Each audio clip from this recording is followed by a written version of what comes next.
నెల్లూరు జిల్లా బోగోలు మండలం జువ్వలదిన్నెలో రాష్ట్ర మంత్రి నారా లోకేష్ పర్యటించనున్నారు. ఈ పర్యటనకు సంబంధించిన ఏర్పాట్లను సర్వేపల్లి ఎమ్మెల్యే సోమిరెడ్డి చంద్రమోహన్ రెడ్డి, కావలి ఎమ్మెల్యే కావ్య కృష్ణారెడ్డి మరియు ఎమ్మెల్సీ బీదా రవిచంద్ర స్వయంగా పర్యవేక్షించారు. ఈ సందర్భంగా మత్స్యకార యోజన కింద ముత్తుకూరు మండలానికి చెందిన దంపతులకు 1,20,00,000 విలువైన అత్యాధునిక డిప్సీ ఫిషింగ్ బోట్ను వారు అందజేశారు. మత్స్యకారుల ఆదాయ వృద్ధికి ప్రభుత్వం పెద్దపీట వేస్తోందని ఈ సందర్భంగా నేతలు పేర్కొన్నారు.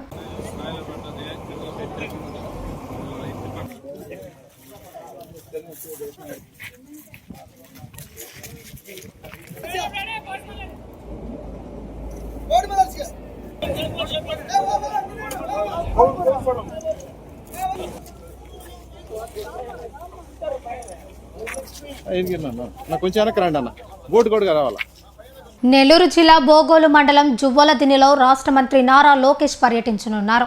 ఈ పర్యటనకు సంబంధించిన ఏర్పాట్లను సర్వేపల్లి ఎమ్మెల్యే సోమిరెడ్డి చంద్రమోహన్ రెడ్డి, కావలి ఎమ్మెల్యే కావ్య కృష్ణారెడ్డి మరియు ఎమ్మెల్సీ బీదా రవిచంద్ర స్వయంగా పర్యవేక్షించారు. ఈ సందర్భంగా మత్స్యకార యోజన కింద ముత్తుకూరు మండలానికి చెందిన దంపతులకు 1,20,00,000 విలువైన అత్యాధునిక డిప్సీ ఫిషింగ్ బోట్ను వారు అందజేశారు. మత్స్యకారుల ఆదాయ వృద్ధికి ప్రభుత్వం పెద్దపీట వేస్తోందని ఈ సందర్భంగా నేతలు పేర్కొన్నారు.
అమ్మ భాష స్లోగా ఉందిలే రివర్స్ లాగనా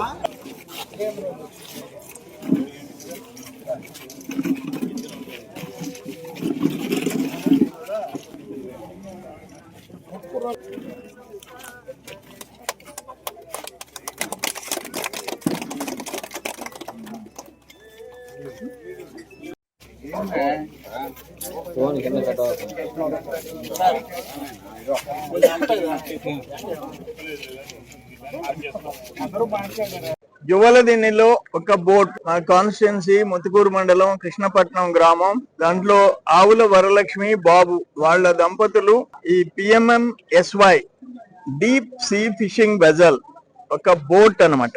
దాని కాస్ట్ వచ్చి 1,20,00,000. దాంట్లో 40% సబ్సిడీ, 48 లక్షల సబ్సిడీ. ఆ 48 lakhs లో 19,20,000 రాష్ట్ర ప్రభుత్వం సబ్సిడీ ఇస్తుంది, 28 లక్షలు కేంద్ర ప్రభుత్వం సబ్సిడీ ఇస్తుంది. మొత్తం కలిసి 48 లక్షలు. సపోజ్ SC STలకు గనైతే, మహిళలకు కూడా ఉంది, మహిళలు కోటా అయిపోయిందని ఈరోజు 40%, అది గనైతే 60% సబ్సిడీ. అంటే 1,20,00,000లో 72 లక్షలు సబ్సిడీ. రాష్ట్ర ప్రభుత్వం 28,80,000 ఇస్తుంది, కేంద్ర ప్రభుత్వం 43,20,000 ఇస్తుంది.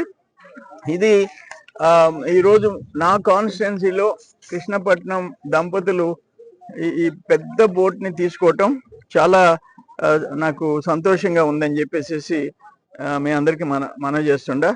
దీంట్లో ఏంటంటే భారీగా చేపల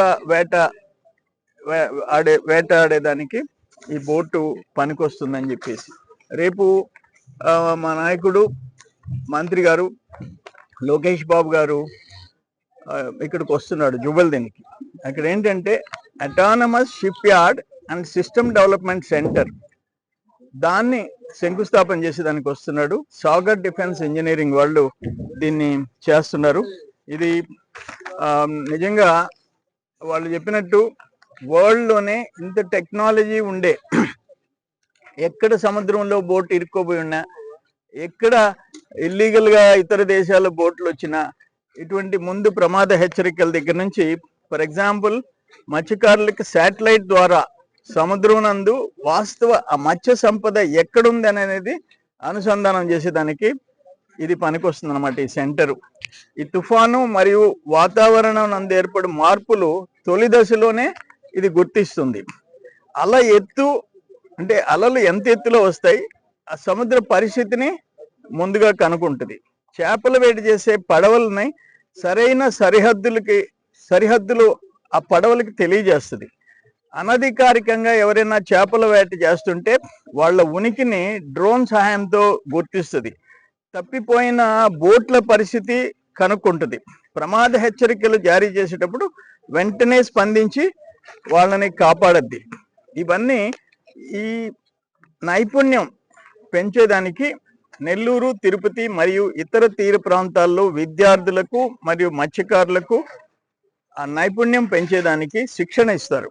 దాంట్లో ఆ కోర్సెస్ ఏముండాయంటే naval architecture, maritime engineering, ocean technology, autonomous marine systems, ఇవన్నీ ఇక్కడ ట్రైనింగ్ కూడా ఇచ్చే పరిస్థితి ఇక్కడ ఉంటుంది.